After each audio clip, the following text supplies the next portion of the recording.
Hello everybody, glad you could be here. Welcome to a very special video for the channel. Now these type of videos only happen 4 times a year. Now as you know by the title, this is about the anime that I'll be watching for the spring 2019 season. Now as the winter season passes by, and we say goodbye to terrific shows such as The Promised Neverland, A Certain Magical Index, and Love is War, and even shows that I felt lost their luster as the season went on. Not saying any names though. Boogie Pop. Oh, excuse me. Now, we look forward to the new batch of anime that will hopefully keep us entertained for the spring season. Now, as we look to the new season, I want to cover shows that are not on everybody's list. So when I do the top 10, I won't be covering shows such as One Punch Man and Attack on Titan, because everyone and their mother will be watching those shows, so I don't see the point. Without further ado, here is the top 10 shows that have caught my eye. Number 10. A girl who chants love at the bound of this world. So reading the synopsis of this anime, I thought, dude's father disappears, okay. He receives a package with information about the existence of parallel universes from said missing father, okay. Then gets a device to travel between said parallel universes, okay. Well, you have my attention, show, but can you keep it? Well, let's hope that it does, because this is one of the shows that is on the proverbial chopping block for me. Number 9. Ao-chan Can't Study. Now, this anime synopsis I can see putting some people off. Not me. So what's it about? Well, apparently, Ao-chan's father, who is a best-selling erotic author, chose her name. So what's so bad about that? That's what parents do. Well, apparently, her name has something to do with apples and orgies. What the hell? Well, apparently, because of this, Ao-chan has suffered embarrassment her whole life. Now, I can kind of understand. My last name was kind of an embarrassing name, so I feel her pain here. Anyway, her dream is to hurry up and get into university and become independent of her father. Apparently she wants nothing to do with her father. So she has no time for normal high school life. Okay, but there's a bit of a hitch to this plan. A boy confesses to her, and apparently she starts having naughty thoughts about him, and apparently she basically accepts that her father has influenced her. So, Ao-chan Can't Study is genred as rom-com ecchi series. So we'll have to see how this series goes. My expectations are not high. Number 8. Magmel of the Sea Blue. Now, this series could be interesting. I stress could. Apparently a mysterious new continent appears out of nowhere with new animal and plant life, and it's this guy's job to capture, kill, study them. And the synopsis is a bit crappy. It doesn't exactly tell me a lot of information, but whatever. Anyway, it's genred as a battle shonen, so yeah, if you like battle shonen, this could be your pickup for the season. Now, to me, it kind of looks like a poor man's Toriko, if you ask me. Don't know how many people are familiar with Toriko, but you never know with these things. Who am I kidding? It's probably going to be trash. Number 7. Sara Zanmai. What the hell is with that synopsis? Now, I actually encourage people to read the synopsis themselves because I couldn't do it justice. I'll link it in the description. But let's just say that there are kappas and anuses involved. Yeah, I got your attention, didn't I? Now, I feel that this is one of the must-watch shows for the season, even if it's for the first episode, because based on the footage I'm showing, it looks good, and a decent soundtrack to boot. Now, to make the deal even sweeter, guess who the studio is? It's MAPPA. I haven't convinced you yet? Well, let's look at the catalogue, shall we? Yuri on Ice, Zombieland Saga, Banana Fish, Terror in Resonance, Kakegurui, Ushio Tutora, Shingeki no Bahamut Genesis, and the currently ongoing, very popular series, Dororo. Please don't make me do any more. Anyway, they've genred it as a supernatural demon show, so I can't wait for April 12th. Number 6. Senryu Shoujo. Yukishiro Nanako is a cute, cheerful high school girl with one peculiar trait. Instead of verbal communication, she writes Senryu, a type of haiku, poem to relay her thoughts. That's straight off the synopsis. Well, okay, sign me up. Now, I'm a big fan of these type of series. To me, they always are worth watching, in my opinion. These cute slice-of-life rom-com series, considering the fact some of the stuff that I watch, these are really good, clean your palate type shows. Though, to be fair, it has given me some Midori Days and a Silent Voice vibes. So I could be a little biased here, but I do hope that this show is good. It does look promising. Number 5. Bungo Stray Dogs, the 3rd season. Finally, an anime I've watched before. Wait, what happened in the last season?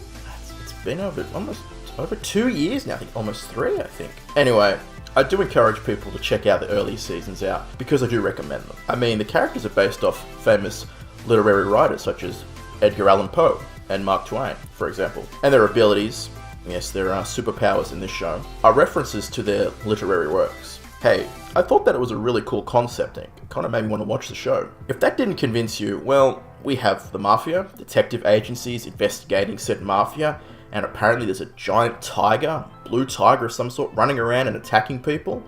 If that doesn't work to convince you to watch this show, I don't know what will. Number 4.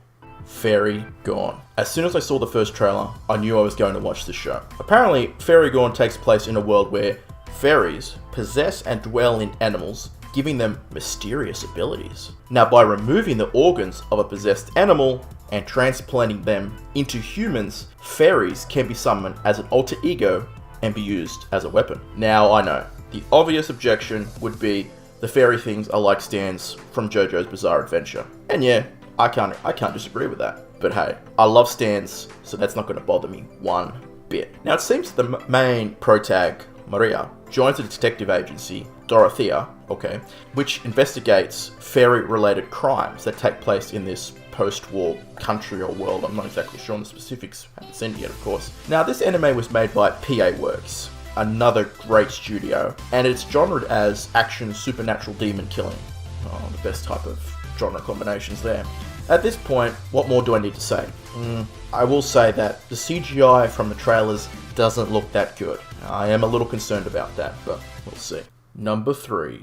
Shometsu Toshi. When I read the synopsis of this anime, I wasn't exactly thrilled. Apparently, a major city disappears without a trace. Kuria, who meets Yuki, the only person who survived the city's disappearance, and they must rely on a message from her father? Okay, doesn't sound that good. But then I saw the trailer, and wow, now we're talking. What a difference seeing the anime in action actually makes. Now, I want to see why the city disappeared, what's up with Yuki, and why do people have superpowers? I feel like we're in good hands with Pony Canyon. Now, they haven't had the best track record, it's kind of a hit or miss sometimes, and apparently they've genred it as an action mystery fantasy series, so I really am looking forward to this one. So hopefully it turns out good, and I won't have egg on my face for back in this series.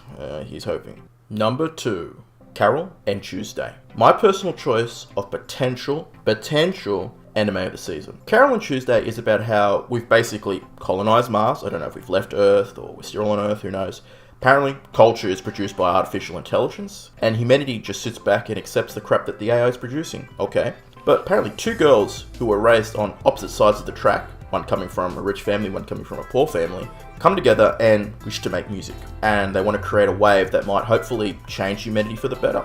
Sounds pretty good. I haven't had the best track record when it comes to musical genre anime, but hopefully this series follows such popular musical series that I've seen, as Zombieland Saga from last season, 2 seasons ago now, and Your Lie in April. Though, with Studio Bones producing, I feel we're in good hands. Now, for the honourable mentions.